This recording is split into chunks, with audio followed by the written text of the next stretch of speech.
Hey everyone, welcome back to Ninja Prep. मेरा नाम है कपिल गोयल और इस वीडियो में हम बात करने वाले हैं CSIR नेट फिजिकल साइंस की expected cut off after releasing of answer की रिलीज होने के बाद फिजिकल साइंस की क्या कट ऑफ रह सकती है मेरे अकॉर्डिंगली, वो मैं बात करने वाला हूँ। तो फिजिकल साइंस की जो आंसर की आई, उस आंसर की के बहुत सारे रिस्पॉन्स मिलने के बाद, यानी कि अलग अलग स्टूडेंट से अलग अलग आंसर मिलने के बाद मैंने अपना एक अंदाज़ा लगाया है, जिसके तहत मैं आपको ये बता रहा हूँ कि क्या कट ऑफ रह सकती है मेरे अकॉर्डिंगली। पहले मैं ये बता दूँ पेपर का लेवल क्या था। तो एज़ वी नो कि जो पेपर था वो इजी टू मॉडरेट लेवल का था। जो सेक्शन सी था वो टफ़ था, सेक्शन बी जो था वो ज़्यादा इजी भी नहीं था और ज़्यादा टफ भी नहीं था, और सेक्शन ए की बात करूं यानी कि वो क्वांटिटेटिव एप्टीट्यूड वाला, वो बहुत सिंपल था। तो ये पेपर का ओवरऑल एनालिसिस था, अगर उसकी टफ या सिंपल के हिसाब से उसको देखें। और स्टूडेंट्स के रिस्पॉन्स के बाद अगर हम कट ऑफ की बात करें तो सबसे पहले अगर मैं बात करूं कि JRF के लिए क्या कट ऑफ होनी चाहिए, तो कट ऑफ की मैं बात करूं तो जनरल के लिए जो मेरे हिसाब से कट ऑफ होनी चाहिए वो 95 से 100 की रेंज में होनी चाहिए जनरल के लिए कट ऑफ। EWS की मैं बात करूं और OBC की, दोनों की मैं बात करूं तो ये 90 टू 95 रहनी चाहिए। यदि मैं SC की बात करूं तो ये 85 टू 90 रहनी चाहिए। ST की अगर मैं बात करूं तो ST की ये जो कट ऑफ है ये 78 टू 83 रहनी चाहिए, और PWD की मैं बात करूं तो ये भी 78 प्लस होनी चाहिए, है ना। तो ये है किसकी कट ऑफ, ये JRF की कट ऑफ है मेरे अकॉर्डिंगली।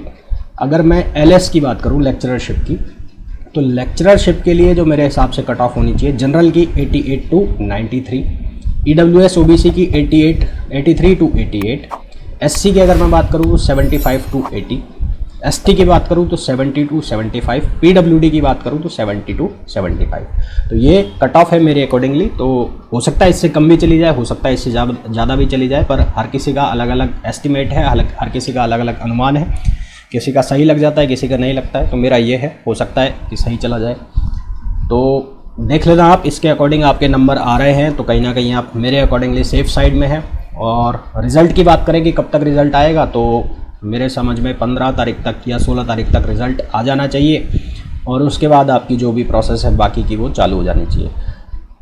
अब वो लोग जिनका नहीं हो रहा है या जिनका बहुत दूर दूर तक भी नंबर नहीं आ रहा है, उनको क्या करना चाहिए, तो उनको अगर दोबारा श्रद्धा है एग्ज़ाम देने की, तो जो CSIR नेट दिसंबर वाला एग्ज़ाम है उसकी प्रिपरेशन में लग जाना चाहिए। अब आपको बहुत अच्छे से पता है कि क्या करना है, कैसे पढ़ना है। तो थ्योरी आप लोगों ने बहुत पढ़ी हुई है, तो प्रैक्टिस क्वेश्चंस पे ज़्यादा से ज़्यादा दिमाग लगाइए, जितने ज़्यादा हो सकता है प्रैक्टिस क्वेश्चंस कीजिए। अगर आपके कहीं ना कहीं कॉन्सेप्ट वीक है तो वापस से अपनी जो नोट्स हैं उनको उठाइए, अगर बनाए हुए हैं। अगर नोट्स नहीं है तो कोई लेक्चर्स मिलेंगे आपको यूट्यूब पे मिलेंगे, उन लेक्चर्स को फॉलो कीजिए। यूट्यूब पे नहीं मिलेंगे तो किसी कोचिंग इंस्टीट्यूट को ज्वाइन कीजिए। वो जो भी कॉन्सेप्ट्स वीक हैं, जो भी आपके कहीं ना कहीं जो सब्जेक्ट वीक रह रहे हैं, उन सब्जेक्ट्स के ऊपर काम कीजिए, जिससे कि आपका जो दिसंबर वाला एग्ज़ाम है उसमें आप क्वालिफाई कर जाए। ठीक है, तो ये कट ऑफ थी मेरे अकॉर्डिंगली, और इसके देख लेना आप कि आप इस कट ऑफ कैटेगरी के अंदर फॉल कर रहे हैं या नहीं कर रहे हैं, आ रहे हैं या नहीं आ रहे हैं। ये एक प्रेडिक्शन है, हो सकता है कट ऑफ इससे कम भी हो, इससे ज़्यादा भी हो। तो CSIR नेट दिसंबर के लिए मैं प्रैक्टिस क्वेश्चन सीरीज़ चलाने वाला हूं।